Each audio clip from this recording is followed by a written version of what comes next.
There was a kind young man driving down Old Highway Road when his car started to run out of gas and he had to park it over next to an area abandoned forest. When he went to the back of his car to get the gas tank to fuel up his car again, he heard the sounds of munching nearby.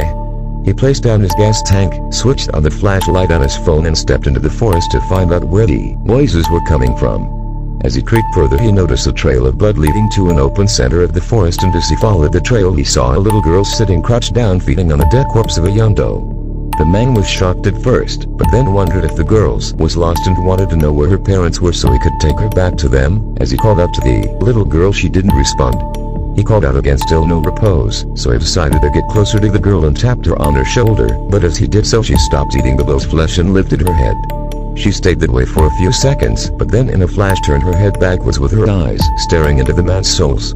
The man was horrified at the scene, so then he jolted back and landed to the ground, dropping his phone. As he crawled backwards to get back to his car, the little girl stood up with some of her cracking and shifting. Before the man could have time to do anything, the girl said in a distorted tone in her voice, "Get snuck upon." And suddenly she got down on all fours and dashed and launched at the man before he could escape and ripped the flesh off his body, killing him in that process.